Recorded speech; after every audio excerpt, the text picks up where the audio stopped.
तो दोस्तों, अंग्रेज़ी में एक कहावत है, what goes around comes around. यानी कि जो आप करते हैं उसका कर्मा आपको वापस वो देता है। 1990 और 2000 के दशक में पाकिस्तान ने हर तरह के हथकंडे इस्तेमाल किए कि कश्मीर को भारत से अलग कर दिया जाए। हड़तालें करवाईं, बंद, पत्थरबाजी और तमाम तरह का वायलेंस। वो और डिटेल में मैं नहीं जा रहा हूँ, सब जानते हैं, दुनिया जानती है।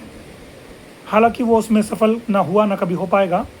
लेकिन आज वही जो कर्मा है उसको वापस हिट कर रहा है। वही भस्मासुर जो उसने भारत के खिलाफ खड़ा करने की कोशिश की थी, आज वो भस्मासुर बन के वापस पाकिस्तान के सिर पर आ गया है। पाकिस्तान अधिकृत कश्मीर में आज हालात ये हैं कि वहाँ पर अब ये नारे लग रहे हैं कि हम पाकिस्तान का हिस्सा नहीं हैं।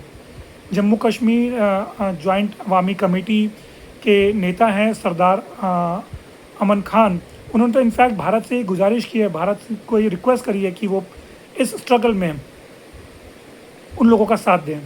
भारत सरकार क्या निर्णय लेती है वो अलग मैटर है। लेकिन मेरा जो ये मकसद है ये बात करने का ये है कि मेरे दो सवाल हैं बेसिकली। एक है इंटरनेशनल कम्युनिटी से, जो तथाकथित ह्यूमन राइट वायलेशन भारत पर लगाते थे कश्मीर में हो रहा है, वो अब सब इंसिडेंट्स को उन्होंने चुप कर रखा है। जबकि ये सब नेता पीओके के कह रहे हैं कि हमारी सांस लेने तक पर पाबंदी हो रही है।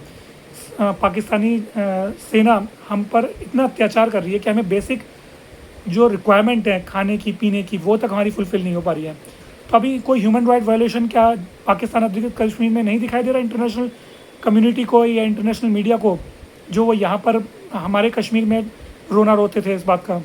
और दूसरा सवाल और महत्वपूर्ण बात मेरी उन लोगों से है जो तथाकथित भारतीय हैं, चाहे वो जर्मनी में बैठे हों, चाहे वो किसी यूनिवर्सिटी के प्रोफेसर हों या किसी इंटरनेशनल बुकर शुकर प्राइज़ से सम्मानित हों, जो भारतीय सेना का अत्याचार कहते थे कि कश्मीर में हो रहा है। कि क्या उनको अभी अत्याचार जो हो रहा है, जब पर ऑन कैमरा वो वहाँ के नेता बोल रहे हैं कि हमें प्रॉब्लम्स हैं, उसके बारे में कोई ना कोई ट्वीट है, ना कोई वीडियोज़ है, ना कोई पोस्ट है, कुछ भी नहीं है। तो मतलब इन लोगों का सिर्फ और सिर्फ उद्देश्य भारत को, भारत की सरकार को, भारत की आर्मी को बदनाम करना था, ताकि जम्मू कश्मीर भारत से अलग हो जाए। तो हम लोगों को ये समझना पड़ेगा कि कौन लोग हैं जो तथाकथित बुद्धिजीवी बनते हैं अपने आप को, कौन हैं जो इस देश के साथ खड़े हैं और जो कौन इस देश के विपरीत खड़े हैं।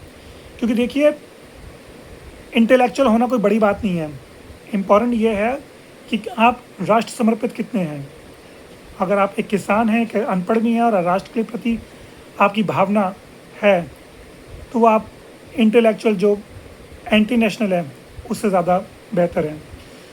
तो जो पाकिस्तान अधिकृत कश्मीर में हो रहा है उस पर पूरी पैनी नज़र रखिए और ज़्यादा से ज़्यादा उसको शेयर कीजिए।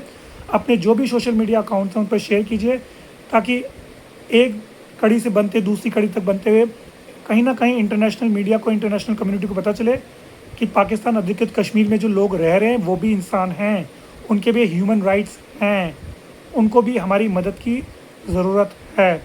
और ये बियॉन्ड पॉलिटिक्स है। Thank you.